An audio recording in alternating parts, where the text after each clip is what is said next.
I hate that saying, no good deed goes unpunished. But it's true. That's why you hate it. So I was trying to do a good deed. So I am flying back from Fort Lauderdale, and it wasn't a huge plane, and I was lucky enough to get the window seat. That's my seat of choice. I'm shocked we weren't on the same flight, by the way. I know, right? So anyway, it's 2 seats in my row, whatever it is, 12A and B, right? So I sit down, and I'm settling in, and there's a lady next to me, and she's got a good 15, 20 years on me. She's enjoying her movie, puts her headphones in, and starts to doze off, right? That's cool. Well, you guys know how much water I drink. And after a weekend in Fort Lauderdale, I was drinking a lot of water. Okay. It was time to hydrate. So I am sitting in my seat. And as soon as I come on, I can feel like, all right, I mistimed this. I should have gone before I got on the plane. You're like a kid leaving for a road trip, man. Aren't there just some times where you don't feel it and then you feel it all of it and then bam! Yes. Right? You gotta force yourself to go sometime. Yeah, right? So I get on the plane, it's not a problem. But as soon as I sit down, I realize okay, as soon as it's safe, I'm getting up and I am going to use the restroom because my bladder is 3/4 full right now and this is going to be bad. So she gets in right after me and we take off and she dozes off and I have to go so badly at this point. But she is so peaceful, sleeping so peacefully and immediately drifted off into this REM sleep. If she was a dog, she'd be running through the forest with her legs all going and stuff like that. So her mouth even is a little bit agape, and she's got her head back, and quite honestly, all the pigment in her skin is gone. She's in a deep, deep sleep at this point. Or is she dead? Yeah, right. Once we lost pigment, I got concerned. Me too. I swear to you, you're joking about it, but I was checking out her stomach to see if it was going up and down. I put a finger under a nostril. Do a little pulse check. Grab the compact from my purse and put it underneath the nose.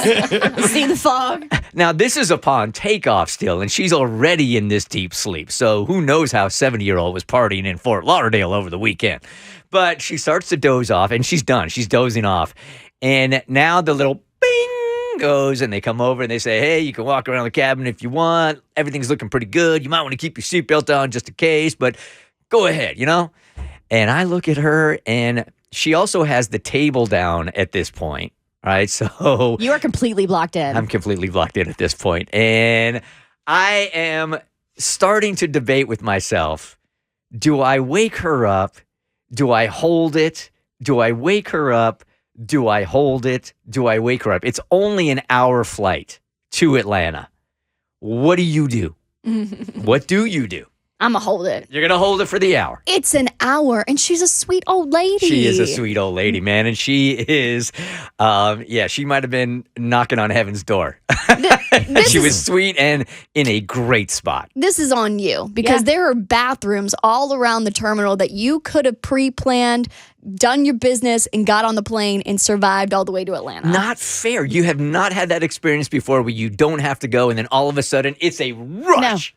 This is 1,000% on you because you know what your bladder does. You need to be sitting in an aisle seat. Well, at that point, I was asking myself, does my bladder matter? I almost feel like it's an unsaid rule that if you're a window person, because I'm a window guy, Same. you have to make sure you don't have to go to the bathroom. Yep. Like you owe that to the person that is in the aisle to make sure that your bladder is under control. So you would penalize yourself because you didn't go to the bathroom before getting on the plane by sitting there and waiting for the hour. 100%. Okay.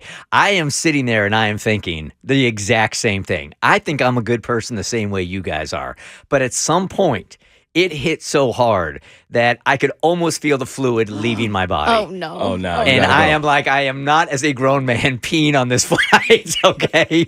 So I had to wake her up. I had to wake her up. It was, you talk about, I'm never sure if DEFCON 1 is the worst or DEFCON 5 is the worst. I don't know either. I don't know. But it was going to be an emergency situation. I was literally going to have to be a grown man walking down the aisle with pee on both legs if I didn't do it. Did you feel the shame when you had to watch her take her time to put the tray table back, take her headphones off? It couldn't be fast enough, man. And she was agitated.